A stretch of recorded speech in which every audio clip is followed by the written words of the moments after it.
కొంతమంది మా అమ్మమ్మ వాళ్ళది వచ్చే వరకు బలికొర మండలం అంబడిపూడి. నా భార్య వాళ్ళ అమ్మ వాళ్ళు వచ్చే వరకు వాళ్ళది దైవాలరావు ఇక్కడ మన కోరిసిపాటి మండలం. నా పెద్ద కోడలు వచ్చే వరకు కారంచేడు. నా బంధువర్గం ఏడుందంటే 3 భాగాలు వచ్చే వరకేమో ప్రకాశం జిల్లాలో ఉంటే గుంటూరు జిల్లాలో కానీ ఆడెక్కడంటే నామకావస్తే ఉంది. వాస్తవం ఏంటంటే నాకు ఈ జిల్లా అంటే అమితమైన ప్రేమ ఫస్ట్ నుంచి కూడా. నా పిల్లలు కూడా ఇక్కడ నాగభైరవ కాలేజీలో చదువుకున్నారు. ఈ విధంగా ఉంటే ఇప్పుడు మనకి అన్ని ఏర్పాట్లు ఇవాళ చాలా అద్భుతంగా ఉన్నాయి. కానీ చిన్న ఇంకో కొన్ని సవరణలు చేస్తే ఇంకా హైలైట్ అయ్యేది. ఎందుకంటే ఒంగోలు జాతి పశువులకి ప్రపంచంలోనే ప్రసిద్ధిగాంచింది. కనీసం ఆ పశువులు కనుక అక్కడక్కడ ఫ్లెక్సీలు పెట్టింటే ఇంకొక ఆకర్షణగా ఉండేది. పోతే నాకు ఈ ఒంగోలు జాతి పశువుల అభివృద్ధి ఒకప్పుడు మన నుంచి ఎక్స్పోర్ట్ అయింది.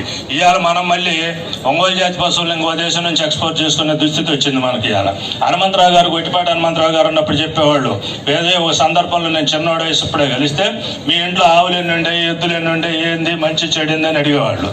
ఆ పెద్దరికం ఎందుకంటే పాపం రైతు నాయకులు. అదేవిధంగా చెప్పుకున్నాం రంగా గారు వాళ్ళందరూ కోవలోకి వస్తే కొంతమంది ఉన్నారు.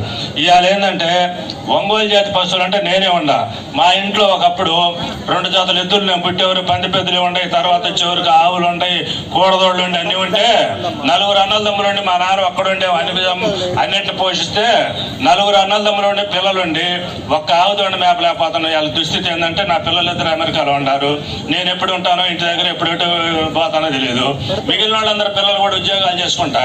మన దుస్థితి ఏంటంటే ఈ విధంగా కమ్మ వాళ్ళము అని అంటే పశువుల ప్రేమికులం, పశువులతోటి వ్యవసాయం చేసినాం, పశువులను వచ్చే వరకు అభివృద్ధి చేసుకున్నాం.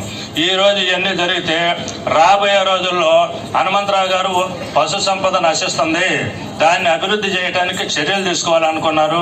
దురదృష్టవశాత్తు మరి గొట్టిపాటి హనుమంతరావు గారు చనిపోవటం చాలా దురదృష్టం. లేకపోతే ఈ స్థితి కాదు. ఇప్పుడు కూడా నేను ఏం చేస్తున్నానంటే డైలీ 2 పశువులకు ఊరి మీద వదిలిపెట్టింటే వాటిని మేపుతున్నాయి. ఎందుకంటే పశు ప్రేమికుల కులం కాబట్టి. ఈరోజు అంత మనస్ఫూర్తిగా చెప్పేది ఏంటంటే నేను ఎప్పుడు ఇక్కడ ఈ జిల్లాలో కమ్మ సంఘానికి కట్టుబడి ఉంటా. ఇక్కడ రాబోయే రోజుల్లో చిన్న లోపాలు ఇవన్నీ కూడా సవరించుకుంటే సూపర్ హైలైట్ మన